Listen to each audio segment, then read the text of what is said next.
finding a way to do something that allows you to get through the situation in a way that is connected to what you care about.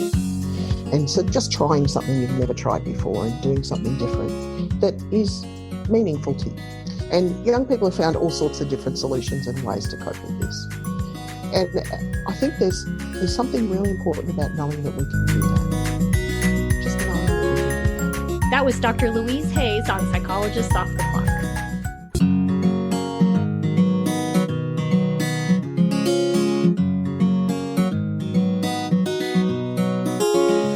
We are 4 clinical psychologists here to bring you cutting-edge and science-based ideas from psychology to help you flourish in your relationships, work, and health. I'm Dr. Debbie Sorensen, practicing in Mile High, Denver, Colorado. I'm Dr. Diana Hill, practicing in Seaside, Santa Barbara, California. From Coast to Coast, I'm Dr. Yael Schoenbrunn, a Boston-based clinical psychologist and assistant professor at Brown University. And from sunny San Diego, I'm Dr. Jill Stoddard, author of Be Mighty and the Big Book of Act Metaphors. We hope you take what you learn here to build a rich and meaningful life. Thank you for listening to Psychologists Off the Clock.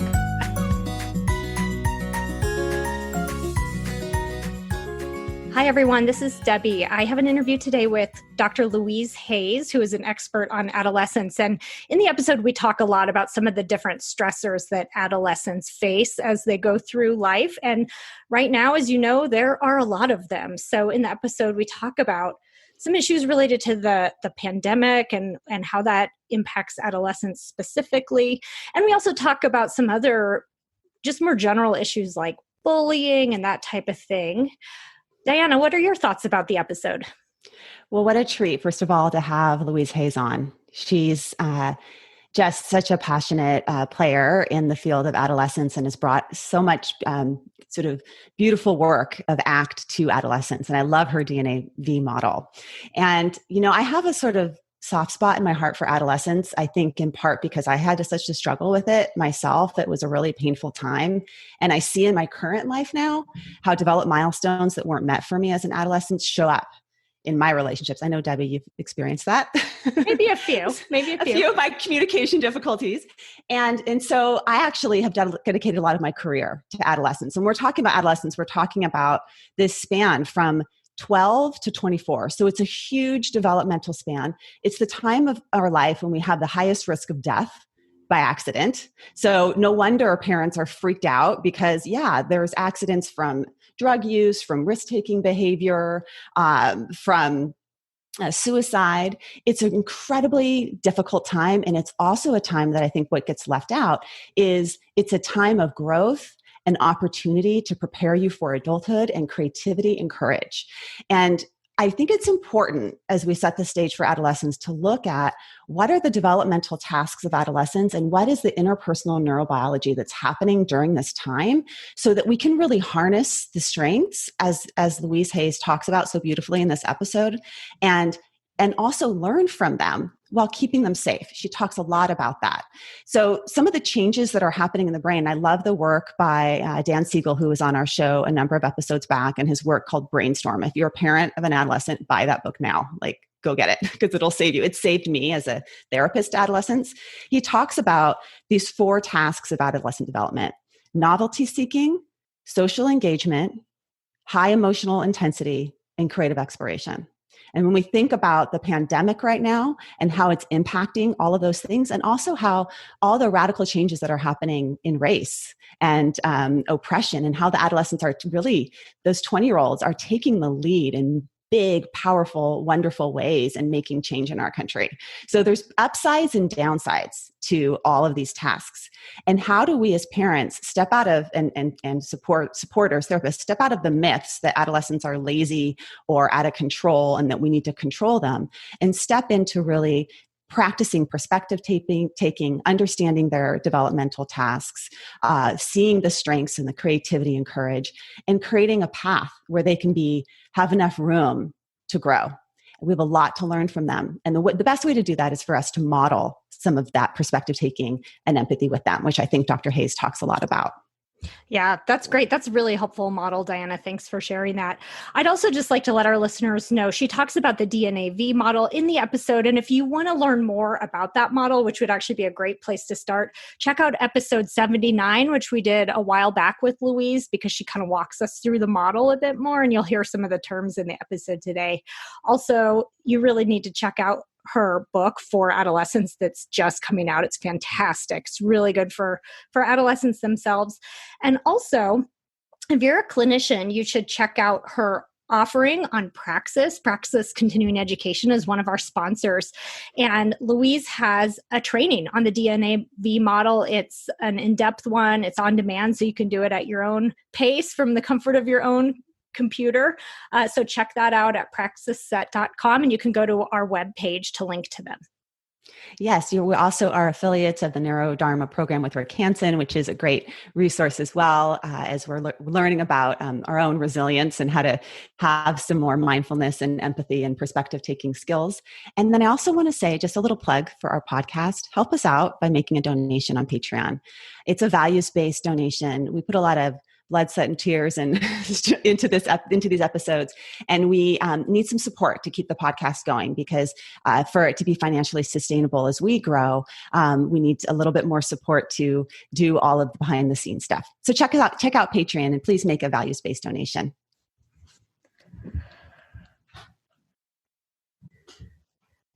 I'm here with Dr. Louise Hayes. Louise is a clinical psychologist, author, and international speaker and trainer. She's known for her work using acceptance and commitment therapy for young people in school and clinical settings. She's the former president of the Association for Contextual Behavioral Science. Dr. Hayes is also the author of the books Get Out of Your Mind and Into Your Life for Teenagers, and The Thriving Adolescent, Using Acceptance and Commitment Therapy and Positive Psychology to Help Teens Manage Emotions, Achieve Goals, and Build Connection.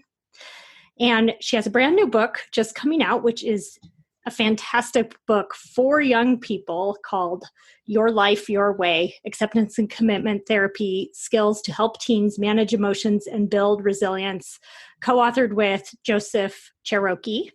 You said it right, Joseph Cherokee. I had to check.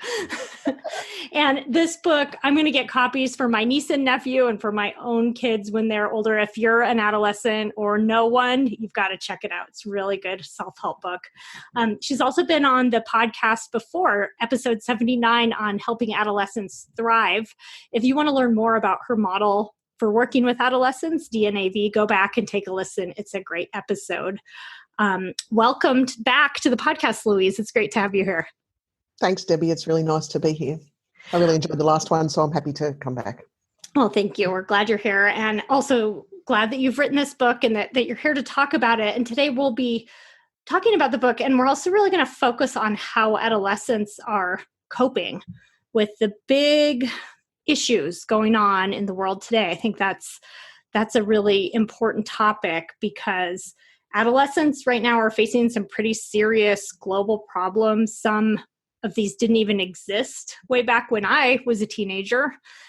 Some did, but some are really on the forefront right now, and there's some brand new. To name a few issues, we have the pandemic, economic downturn and stress, racial trauma and injustice, political turmoil, climate crises, fires. You guys had the big fires in Australia earlier this year, school shootings, just so much happening in the world. Louise, we talked originally about doing this episode about a couple months back about the climate crisis specifically. And even since we had those first conversations about doing this, the world has changed so much. It's incredible, Debbie, just how much it's changed in a few months. And as you read that list, I felt myself thinking, oh my goodness, it's a long list. It's a long list. It's a long list. And I feel that too. It just makes my heart heavy. And really, these issues are impacting all of us. They're experienced on this global level. But I think in some ways, young people, because of their age and their situation, they're uniquely impacted. So I'd love to hear your thoughts. We'll start broad here and then get into some specific questions. But what are you noticing in your work with adolescents in terms of the emotional impact of this? Well, we're dealing with times of change. And when you read the list, it sounds horrific, to be honest, the changes that we face right now. And we have always had to deal with change. And humans are actually pretty good at dealing with change. And so adolescents are set up to look at the world. If you think about the adolescent developmental period, it's a wonderful period where their ability to look at things in a different way and create new ways of doing things is really primed by evolution, in fact. And so I am hopeful even in the context of that big list. And I think there is a place for seeing where we're at and also being hopeful. And I am a firm believer that young people are the ones who are going to help us drive this change. I think older people, I was going to say old people, but older people. older people. Middle age and up really need to be taking a look at some of the things that teenagers and young adults have to say, because I think they're our hope.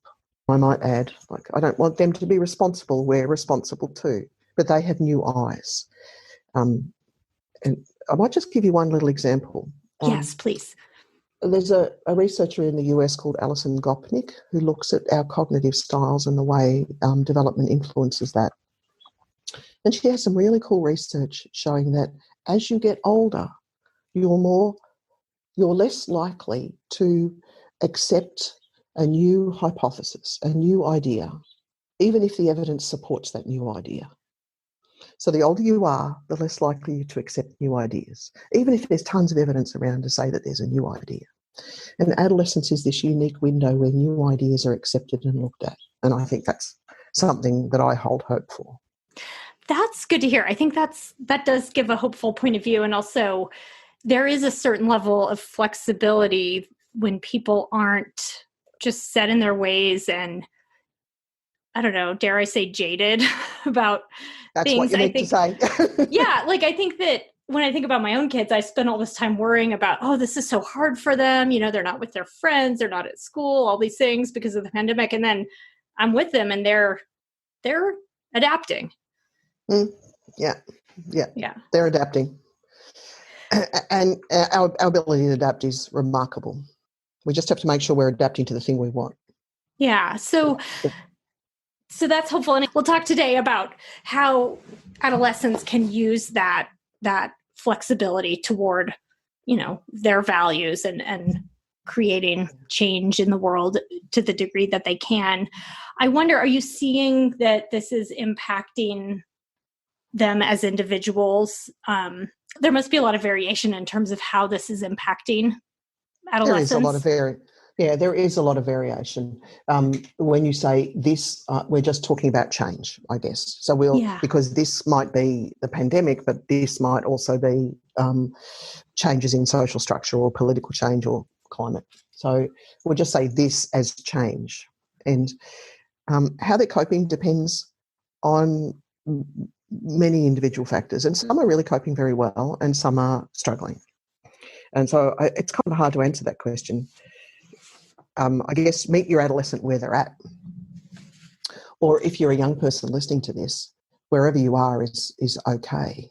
You're not worse than anyone else in terms of how you cope. So the first thing we want to do is validate and let people know it's okay to be where you are. If you're sad about where you're at right now and finding it difficult to cope, that's okay. And you can get help. And if you're okay with it and you like the lockdown, that's okay too. And meeting yourself where you're at and finding support in that place is a good thing. I think the other thing is where you're at changes from one day to the next. I'm sure you know this, Debbie. Sometimes you go, I can do this. This is okay. I can manage these changes that are happening right now. And then the next day you want to hide under the blanket.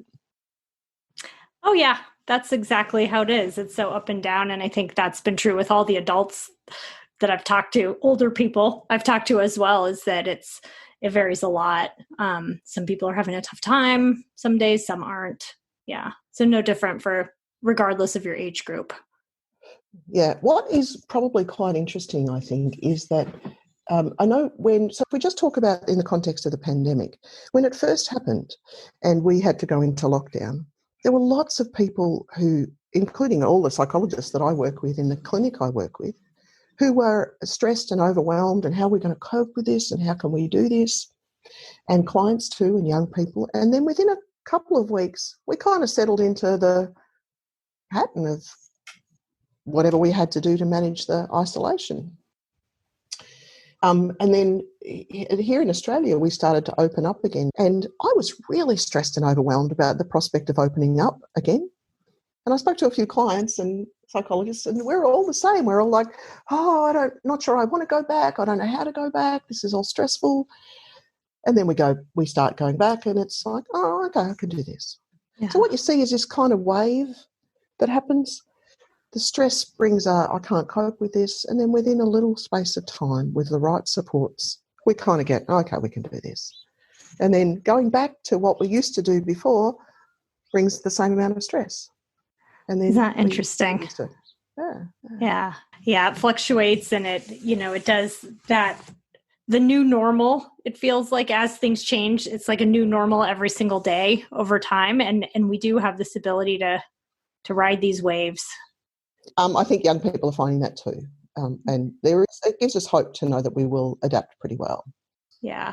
Well, let's talk about the social aspect of the quarantine and social distancing on young people, because I think adolescence does tend to be such a social time. What are your thoughts on that, especially during periods when things are shut down in terms of the adolescent period?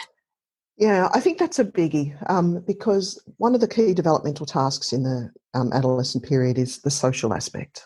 Their life is all about socialising, and they need to socialise. And we wrote about this in the book. And as we looked across the generations, we talked about, maybe in the 1950s, young people congregated in cafes or, coffee shops or whatever. And then in the 1960s, they went somewhere else. And in the 1970s, they went to music festivals or the local club. And now people socialise in different ways, and young people still need that. It's essential. And one of the ways they socialise is online. And so they have online, and they have also school and their after-school activities. And that's all gone, so they just have online left. What we know is developmentally they have a need to socialise and to broaden their social world, and it's a really powerful need. They need to do it every day. Not every teenager, but a lot. And so that has kind of been stripped away from them till what they have left is online. Yeah, so and a lot of the online things that are still happening, it's an interesting shift because I think for a long time it was a battle between parents and kids to spend less time on screens and social media, and now that's all they've got, and it's a blessing to have it because otherwise there would be nothing. Yes, it is a blessing to have it, and yet it's also really difficult if you think about the way that you communicate with people online. If you're a young person and you're using a video conferencing platform, which many are for lessons, you can see yourself all of the time, unless you turn it off, of course, but we don't always do that. And so if you think about what's happening, firstly, you can see yourself all the time, which is way too much for most of us. If you're a teenager, you're looking at yourself all the time. I've been doing telehealth with people, and I say to young people straight away, turn that camera off so you can't see yourself. So that's different. And then the other thing is people don't respond to a digital person in the same way that you respond to a physical person. It's very easy to rapid fire off a text message sounding a bit cross or asking or saying something that may seem a bit harsh. But face to face, it's really difficult to do that. It's much more difficult to do that. So we have these different ways of interacting that alter how young people are able to socialise. Yeah, those face-to-face interactions are so important. That there's a book about this. It's called Reclaiming Conversation, and I don't know if you've seen it, Louise, but it's by Sherry Turkle, I think is her name, at MIT, and she writes about how something is lost when we don't have those face-to-face interactions. And that's a really hard thing at that particular developmental stage of everything's happening online. Just the ability to sit down and have a face-to-face conversation. Yeah, absolutely. Absolutely. And the things we say, especially if we even remove the video and just end up with text, the things we say and the way we interact is different to how we would interact face to face. Right. Yeah. It's hard to interpret some things over text, isn't it? Oh, yeah. Our minds just go crazy with the way that you can interpret things. Yeah. It's hard enough to interpret what someone says face to face, but at least you have their facial expression and all their non-verbals that can kind of say, oh, they're joking or they're still friendly. Yeah. It's very tricky. What are your thoughts about within a family as the pandemic continues, about when parents and adolescents aren't on the same page about taking risks? Like, for instance, when things open up and, the teenager wants to go out to a big gathering of friends and the parent is saying, no, thanks. We're staying on the safer side here. Do you have any words of wisdom about how to navigate those kinds of differences? Oh, that's a hard one, Debbie. It's really a perennial problem that happens with adolescents and their parents. Is the adolescents, they're developmentally ready to push the boundaries and to do those things that parents will see as more risky. And it has to be a collaborative decision. It depends on the age. If you're talking about a 12-year-old, well, parents have a lot more say than a 17-year-old, for example. But I think it's a balance and trying hard to listen to each other and come up with something that's kind of both parties are, maybe it's not their first choice, but they're reasonably happy with, is the only way that you can solve this problem. And I think the other thing that sometimes is hard for parents and teenagers is that the difference in autonomy between a 12-year-old and a 16-year-old is dramatic. And so there's this kind of balance along that journey where adolescents keep pushing to let me do a little bit more, let me do a little bit more, let me do a little bit more.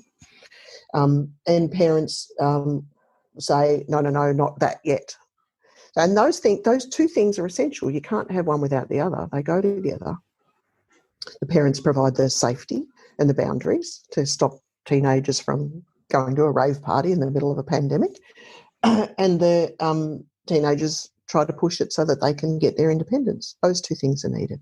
So I think it only comes down to being able to listen to each other and recognise that as a parent, it's okay to be a parent. It's okay to have boundaries and to decide what's okay and what's not okay. But also your teenager needs some autonomy and agency, and they need to make some decisions as well. There's no one who can say what's right or wrong for a particular family in this context. Yeah. Well, you don't have an answer to how exactly people should navigate that, but I think reflecting on that tension and how that tension in and of itself is just part of that relationship, and it's necessary. Yeah, it's part helpful. of the deal. It's part of the deal. And when I work with young people and families, I often say the first thing we need to do is just listen to what the feeling is about and listen to what they're trying to say.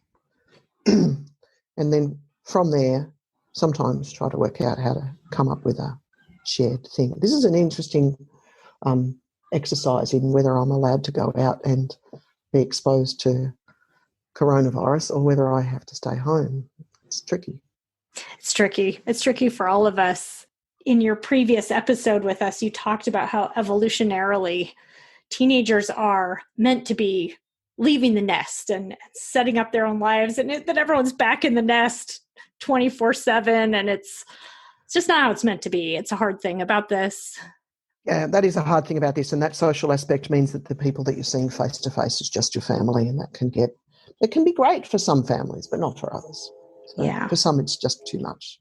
Well, and we have also cancellations, I think, of big ceremonies that really mark important transitions in adolescence. And I feel loss around some of the things that happen in my life, but they're pretty minor compared to something like a high school graduation or a prom party, something like that.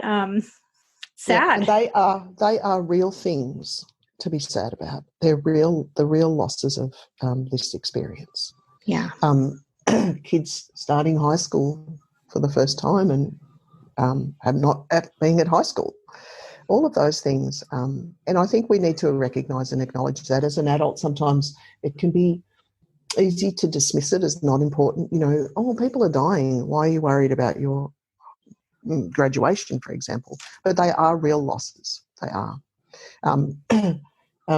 Getting your driver's license and not being able to go for your driver's license because you can't get tested. Those things are real issues to worry about. Yeah. I think for a young person, if you're worried about those things, it's real and you're not being silly or making big things out of little things. It's real and it's okay to feel sad about those things. Right. Your feelings are valid. Talk to someone and acknowledge it and find a way to ground yourself if your feelings are overwhelming you. And sharing that is usually the best thing. Yeah. Yeah.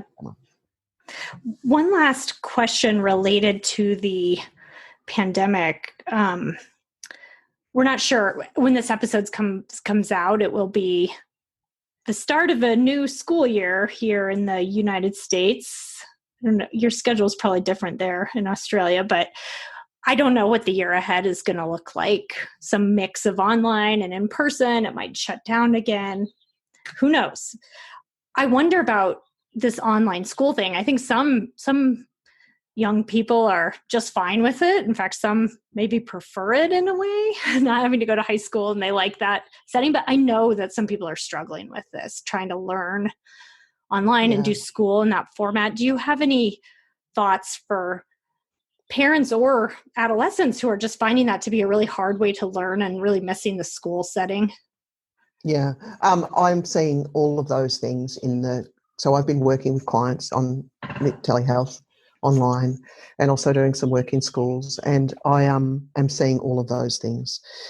Young people who actually quite like it, the study at home, and find for the first time some people saying, I can concentrate, I can get my schoolwork done and I can get it done in 3 hours, and then I've got a couple of hours to go on to whatever else I need to do, gaming or something.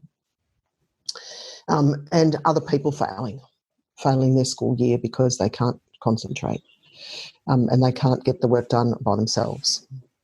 And so I think we have a really important role for teachers and families here to help a young person know that all of those kind of levels are pretty much what we're going to see. Some people will be failing school and some people will be loving it and never wanting to go back to classrooms. So I think there's a role for helping a young person know that wherever you are on that continuum, it's not your fault. And you didn't make this happen, and it's the job of the people around you to help you get to where you need to be. It's not all up to you. You don't have to take it on board as a fault in you. This is a weird system that we're in and a weird experience that we have. Reaching out to parents and teachers and trying to get some help and finding a way to get teachers to help you get back to where you are. I spoke to a teacher recently who was talking about this, and she said, our job is to help kids get back to where they need to be. And so if they're struggling, we really want them to connect with us so we can help them get back to where they need to be. That's our job as teachers. Of course, not everyone's going to have teachers that will do that, but I think that's the important thing, is not to take it all on board. It's not all you. Yeah, I mean, I keep saying the same thing to the adults I work with. Go easy on yourself. So much of this isn't your fault. Just do the best you can. Hang in there. This is going to change over time. But this is a weird thing that's going on. Yeah, and when it comes to what our minds do, we talk about the way we use our ability to tell ourselves what to do. Let's call it as your advisor, you know that. And in our new book, we made the advisor this young man in a suit. So he knows everything, this picture of this young man in a suit. And so that's the part of us that tells us what to do. You need to do this and you need to do this. And that is our internal dialogue telling us, how do I fix this problem? How do I solve it?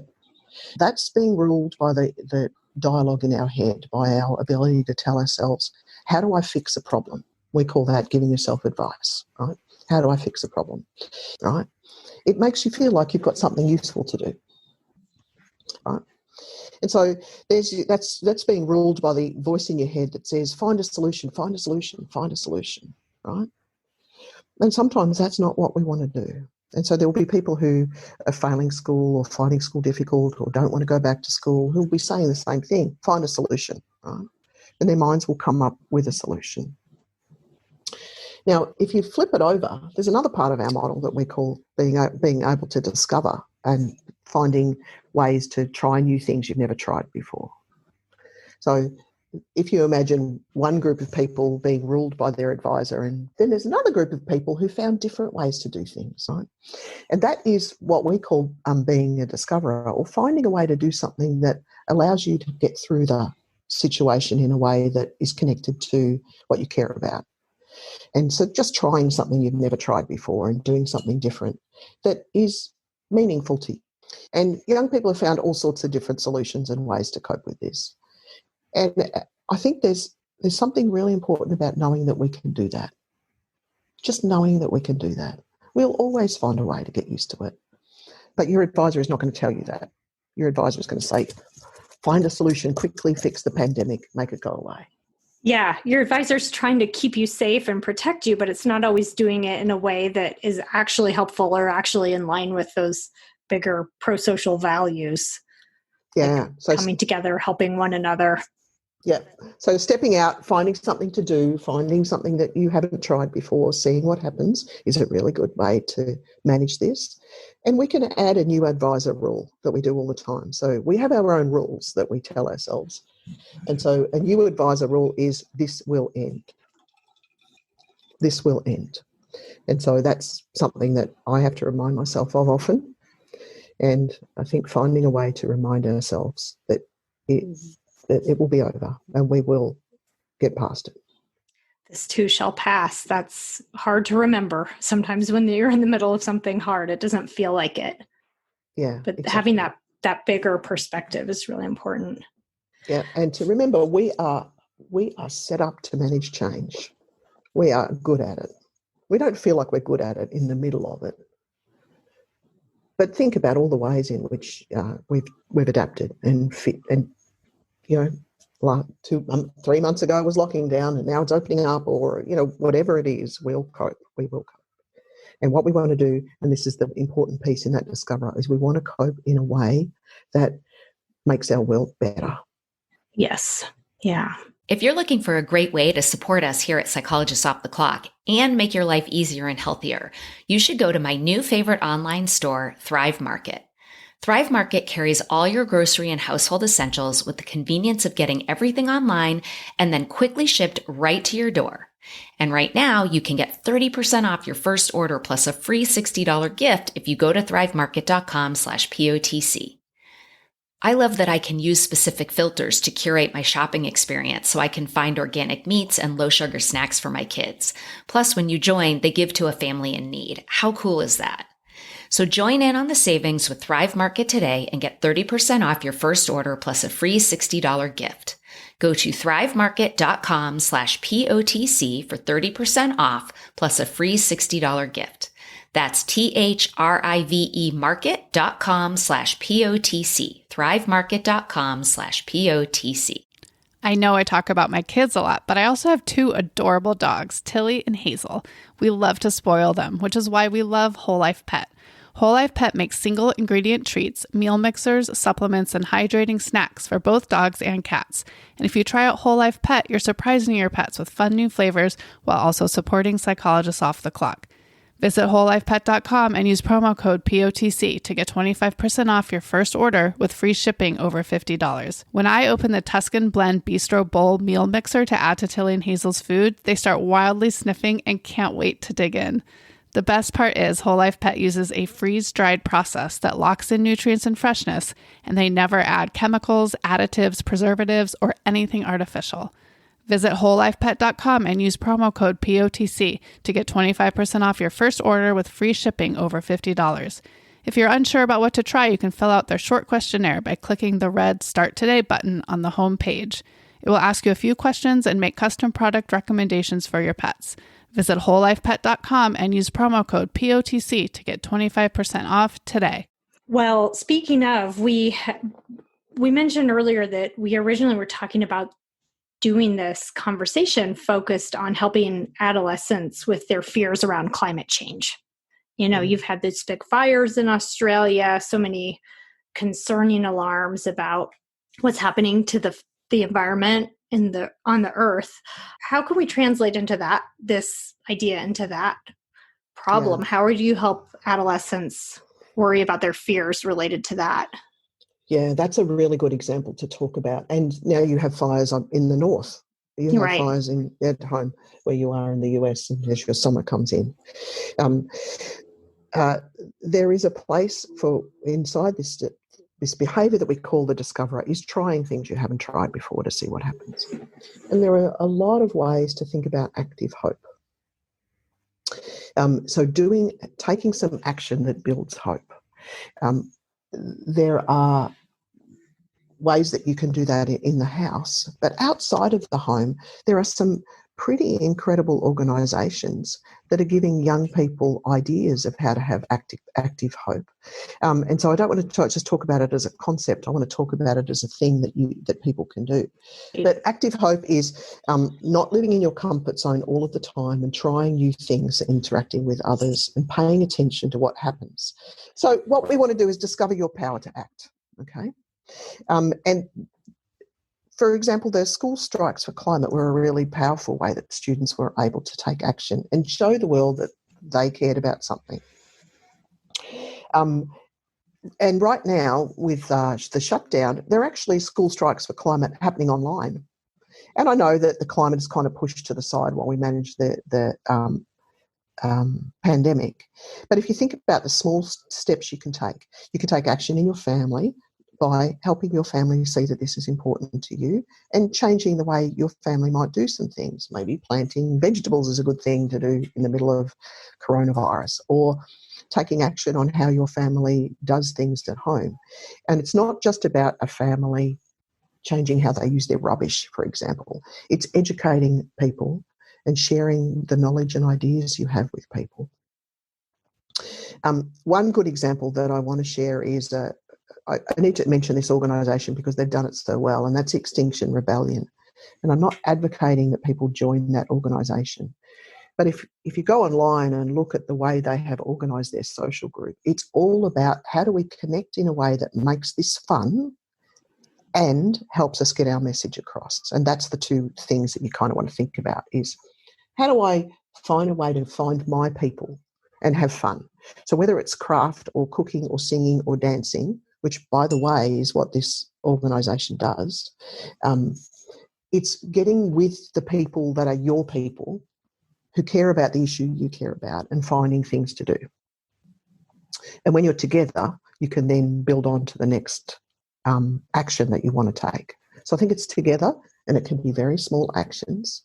And then finding a group, we find a way to make it bigger and to get our message across. And we're doing it. We're doing it. We are doing it. It's not quick, and we've got to, push down the old ideas, but we're getting there. Yeah, I think that's something that I love about adolescents, is seeing them take action in this way. And I know it's not everybody's thing. Like you said, you have to find your people, you have to find your thing. And for some adolescents, this may not be it. Activism is not their thing. That's okay.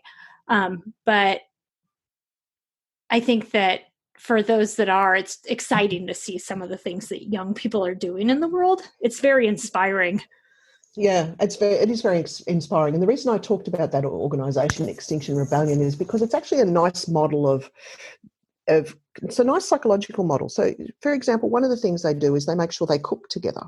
So if you're in your local group, you'll go along and they'll have a cooking day where they'll cook together so that when they go and do a protest, for example, that can feed the protesters. And it's the action of being involved in cooking together that's really important. And that might not feel like it's going to change the planet, but it's those small things that are really important. So I think if you're a young person, it's finding the things that you care about It could be just building a social group in your community, and I don't mean just. It could be building a social group in your community that you care about. It doesn't have to be about any activism. Finding a way to bring people together, no matter what that is. And then doing it in small ways. I know that during this time there have been so many wonderful examples of people putting notes in neighbours' letterboxes and, people offering to get together and do things to help each other and to be together, singing online and doing all of the things that we've worked out how to do. That's the real hope, is finding a way to do that. I work mostly with adults in my clinical practice. I really don't work with adolescents as a therapist. It's not my area. Some adults that I work with occasionally, when it comes to these things, I think they lose hope almost, or they get a little bit of an existential crisis around it, like, what's the point? Why bother kind of thing. Do you ever see that with adolescents? And if so, what do you say to someone who's in that place if this is just feeling like a lot to them? Well, yes, of course, young people and adults are all the same, that we often lose hope and feel like there is no hope. So what I say to them is probably not much different, Debbie, to what you do with adults. First we validate that it's okay to feel like that that's a normal human experience, right? To feel that there is no hope. And then we step into looking at ways in which people have actually taken action and hope. Yeah. So hope is not a wish. Hope is doing something. And, the most important thing is the thing that you do, your mind will probably tell you it's insignificant, right? So let's say you send a text message to all of your friends every Monday morning saying, "Hi guys, welcome to the week," right? And you feel like that's really just a very tiny thing. But those tiny things are the keys for change and the keys for hope. And so no matter where you are, it's about thinking about something that you can do and putting aside your mind that tells you this is not important enough. Yeah. Taking action, even if that pops to mind, you got to keep going. And it's usually the smallest of steps that actually are the most helpful. It's often not the big thing. And we feel like, I've got to be, Greta Thunberg, for example. But it's actually the smallest things that change. Smallest. There was a chapter about transforming your viewpoint, transforming your world, and you talk about moving from a self view to a social view. Can you talk a little bit about what you mean by that? Yeah. If you think we have two ways in which we can look at the world, we can look at the world from a self perspective, a self-referential perspective, like it's all about me, what I see, what I think, what I want, what's happening to me right now, why is this happening to me? That's one way of looking at the world. Then the other way of looking at the world is our social way of looking at the world. And social view, we call it, which is just a way of describing other people. So we can also look at the world as what my family care about, or what my friends care about, or what my school cares about, and then we get bigger and bigger and bigger. And so this idea is built on some evolutionary science that suggests and shows we are a group species. And when we start to look at the group level, that's the area that can be really powerful in terms of our well-being and helping us change and helping us manage and cope and feel like life is worth living. And so one thing that we want to be able to think about when we work together is that it can be easy to think about just yourself. Some neuroscientists will talk about this as the default mode network of just thinking about yourself over, like, self-referential thinking. And when you take that self-referential thinking and turn it into thinking about other people and connecting with other people and doing things like you and me talking together, it's suddenly not about just what's going on in my head, but it's about you and me, and that opens up enormous possibilities. The other part of that is we are a group species. We need other people, and together we do much better than what we ever do alone. So we try to build in that social view in that way. And it can also come down to really simple things like knowing that while we sit here, you have an advisor telling you what to do, that voice in your head.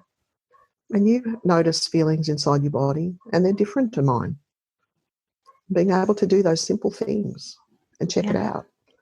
I mean, I think it doesn't just have a group advantage too. I think that the more we do that perspective shift, it's more fulfilling somehow to get out of our own problems and connect with others and look at this from this other perspective. And I think sometimes it's hard to do that because there's always a problem right in front of us that's happening in our own life. Yeah.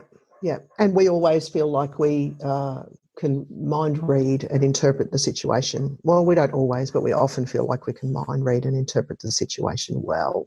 You know, the example that I think of is that, you know, there's a social construct around called, you know, the resting angry face. I'm going to call it that, the resting angry face, which, you know, when someone has a particular facial expression and you're watching them in a classroom and you think, oh, they're not liking this and they look like they're grumpy.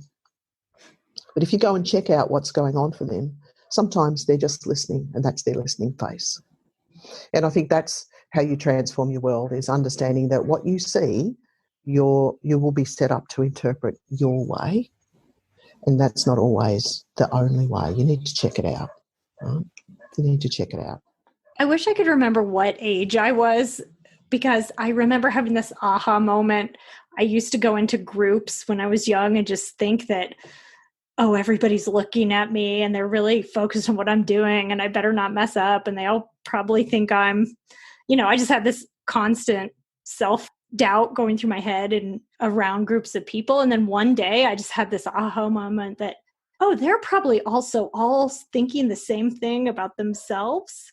And it really transformed something for me. And I was definitely a teenager when I had this realization, because wait, they're so caught up in their own stuff. They're not actually paying as much attention to me as I think they are. Yeah, that's a really powerful realization. I'm so glad you had that. And in fact, I use the book Your Life, Your Way a lot with teenagers, even though it's just coming out. We've been trying it in the clinic as we wrote it. We were trying it in schools and in the clinic. And there's a chapter in there on building friendships. And there's an image in there that's called inside outside view. And what you see is a guy who looks all cool on the outside, and he's got a trench coat on, he's got dreadlocks, he looks really cool. And then there's a shadow image of what he looks like on the inside, and it's a person hunched down in a little ball. And this is what we call, it's an image that describes what we call inside outside view. And so what we try to do with young people is help them know that how you look on the outside and how you are on the inside is not necessarily the same. And most of us are going around thinking, do I look okay in this? Am I okay? Are people looking at me? Do I smile okay? Is my breathing okay? And we're all doing the same thing on the inside, but on the outside, most of us kind of look okay. Mm-hmm. So you can't tell. So there's a normalising process that quite a lot of us are thinking about ourselves a lot of the time and worried about whether we're okay. And in adolescence, that is ramped up. That is such a powerful thing in the teenage years. In fact, it starts to come on board about in Australia, it's late primary school.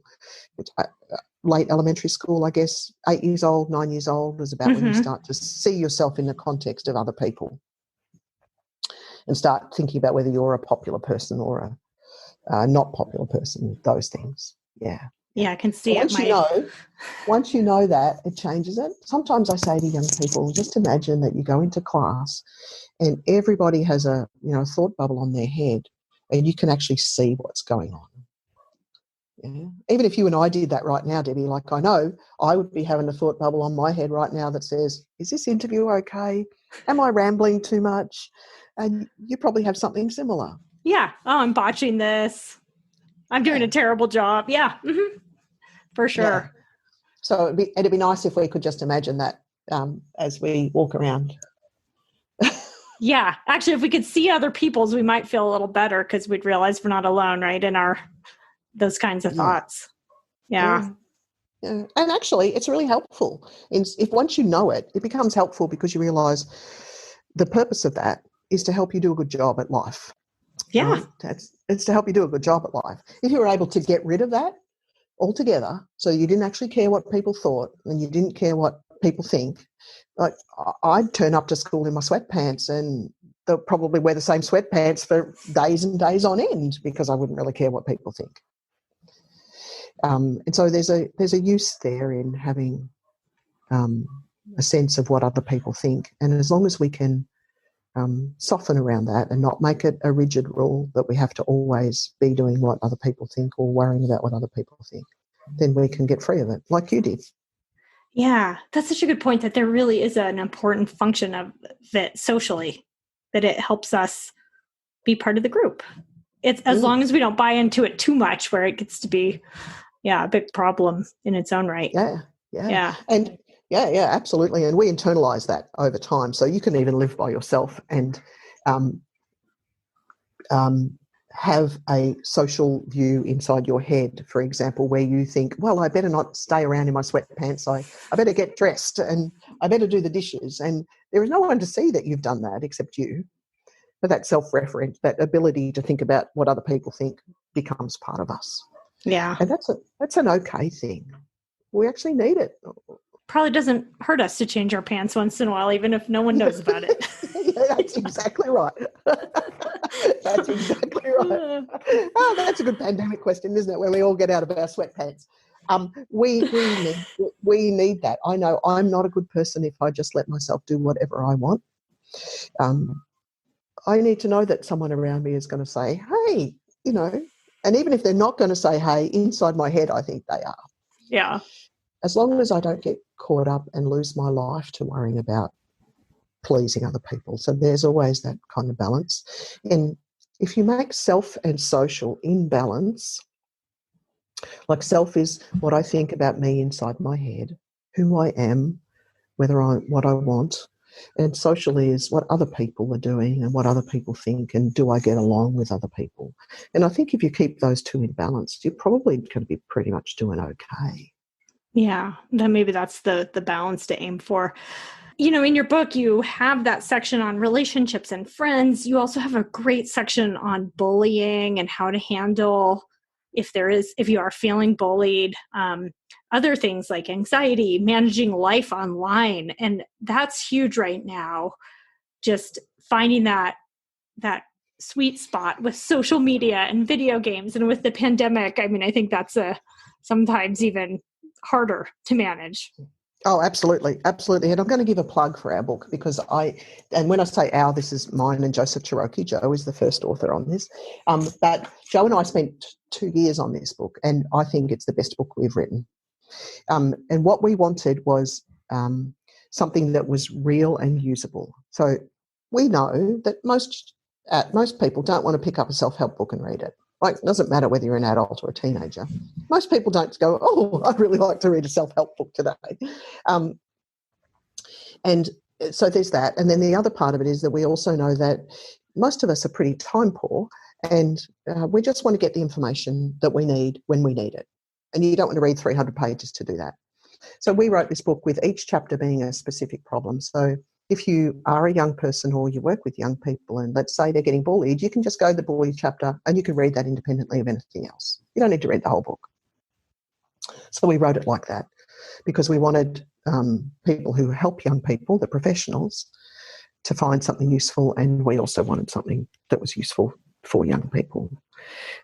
So that's a really important part of thinking about what this is actually about, how to make small messages that are useful. And so chapters like bullying, I use those chapters all the time actually with the young people that I work with because it's got some great strategies inside there for what to do when you're being bullied or how to make friends and how to build friendships.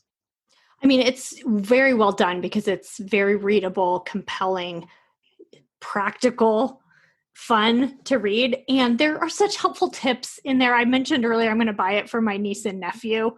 I think I'm going to buy it for myself too, because I think I'm no teenager anymore. I'm that, I'm solidly in middle age now. And I still think that there's something to get out of that. And I just wish I would have had this book when I was an adolescent. It would have saved me a lot of grief. You did an excellent job with it. Thank you. There's a chapter. So in the bullying chapter, for example, Joseph came up with this great idea that we call the 2x2 power up, which is kind of a bit hard to explain on a podcast. But it's a way of looking at what the bullying that is happening to you is, and then gives you 4 ways to respond to it, and looks at those ways in terms of whether it increases your self-power or whether it increases your social power. So, and different ways you respond can do that. For example, if you often, when you're getting bullied, an adult will tell you just to ignore it. That's often the stock standard. Oh, just ignore it is what an adult will say. But if you do that, you decrease your self-power. You decrease your ability to feel like you can cope with the world. And you increase the bully's social power. And so, but another example is if you are assertive but still nice when someone bullies you, if you say, that's not a great way to talk to me, you increase your self-power and you increase your social power as well. And so we look at these different ways and say what we want is to find a solution that increases how you feel about yourself, and also increases or at least maintains how you look socially and how you appear socially. So that's the best option. And we look at the different options that sometimes adults suggest and try different ways. It's all about trying it. And the really important thing about bullying is sometimes one way will work in one situation and another way will work in another situation. So you have to try different things and not think that one solution, one problem is always going to be the answer.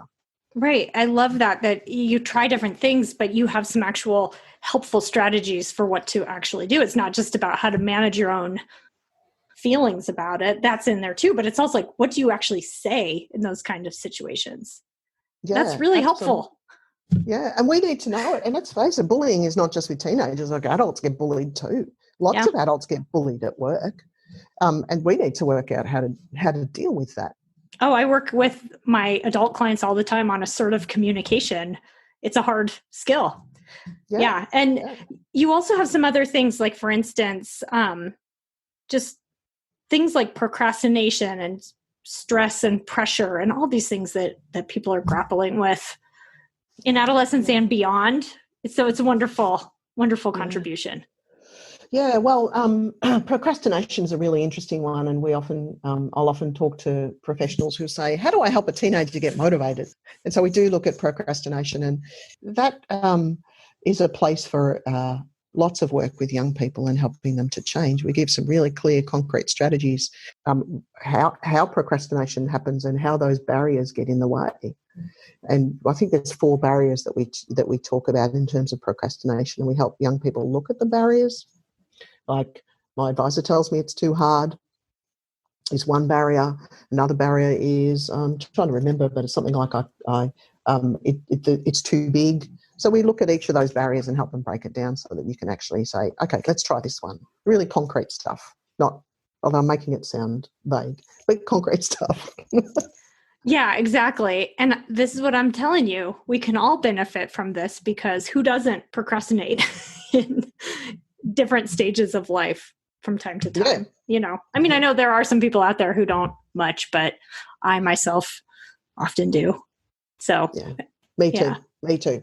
It was a profound realization in my life when I realized that my to-do list was always going to have a lot of things on it, and it was okay to procrastinate over it some. And that was an okay thing. I didn't have to power through and always tick it off. Yeah. And not get too far down that hole of procrastination where you're not getting those important things done. Yeah, it's a balance. You can't drive yourself all the time. It just makes you tired. Yeah. But you also can't not do anything either, because that takes your life away too. Yeah. You offer some steps for increasing well-being right off the bat in the beginning of your book. Just some simple, practical strategies, given that we're in this really stressful time in the world and that people are doing all these really important things in their lives and doing their best to manage their lives. What are a few tips that you would offer just to help adolescents take care of themselves right now? Yeah, that's a great thing to ask, Debbie. So we begin with talking about values, and we divide what you care about into 6 ways of well-being. And what we know is that if people do some of these things, then they are likely to feel that life is better. And so some of the 6 ways of well-being include things like giving to others, connecting with others, self-care, being active, challenging yourself, and being able to be here in the moment. So let's talk about 2 things. Self-care is a really important thing. And sometimes that's neglected, is we don't realise that looking after myself is an okay thing. I was talking with a young person yesterday about self-care, and the week before we talked about some self-care things. And yesterday she was online with me and she said, I had a bath and I went shopping and I bought a new ring and I said no to some things. And she was dramatically different for those small self-care things. So that's really important that we can all do. There's no boundaries in that. The one I tend to like the most is giving as a way of improving well-being. And I come back to this social thing so often, I can hear it. But the research shows that if you give to other people, it improves your well-being. It's like depression, for example. If you're depressed and you give to other people, that helps your depression. But the important thing is we're not talking about giving money or gifts. We can give other people a smile, or we can give them a text message, or we can give them a hug, or if we're allowed to do that. And those small things actually make us feel better. And so we frame it in, I really like this metaphor. We talk about 2 ways of living, living in zombie land or living in vitality land. And we know that vitality land is kind of a lame phrase, like we get that. But we also know that lots of people spend their time in with a place that we call zombie land, which is just doing the thing that you have to do next and just going through life, one thing after another, just doing what you have to do. It's boring and it's dull and it's all black and shaded grey. And then this place that we laughingly called vitality land is where you get to when you just find ways to do small things that improve your well-being, like giving a smile to someone, saying hello. I'm working with a really socially anxious person at the moment, and they're improving their ways of well-being by saying hello to people as they walk their dog, right? That's all. And it's dramatic how those things can actually change. And can I give an example? Can I interrupt for a quick example of that? Sure. So I was walking my dog just yesterday, and I came kind of into the street where someone couldn't quite see me. And so we just had this funny moment where we both kind of stopped, and this car didn't really almost hit me. But anyway, we just had this kind of joke between us because we both laughed, and we just had this connection, this person just driving their car by. And I felt a little surge of, it was just so nice to have a little exchange like that. And it was just one of those funny little awkward moments. And then we laughed and have a good night. And it just I felt some of that in that tiny little moment. Surge of well-being. That's really interesting. I did it. Like I could feel it in my heart a little bit, just that feeling of like, oh, it was kind of just a nice little interaction. Yeah. And nice enough for you to remember a day or 2 later and think, oh, that was nice. Yeah, it's that stuff. It's that stuff. Absolutely that stuff, which changes your life from being like a zombie to feeling more vitality. People have to see the picture if they get the book of the zombie land versus the vitality land. There's an illustration of that, and it's just very fitting. You can relate to it. Like there are days that it feels like zombie land and days that feel just this enthusiasm and engagement. Yeah, because sometimes as a young person, you can look at adults and think they're all in zombie land. I definitely don't want my life to be like that. And you know what? It doesn't have to be like that. But that's right. But you have to make it not be like that. Yeah, that's right. It helps if you bring it into your awareness and take those small steps, like smiling at the person that you passed with the dog. Yeah. Those things. And the other part about the 6 ways to well-being is things like separating it out. One is challenging yourself. You know, if you're a person who loves gaming, for example, you're really challenging yourself all the time by your online gaming and learning and, expanding your world through that. It's a great thing to do. But that alone is not going to be enough to make a life vital and engaging, right? It's one really important part, but you need some of those other parts, like self-care, for example. Or you need to get out and get some sunlight, those things. Yeah. So balancing it. Yeah, that sunlight, getting some rest, moving, socializing.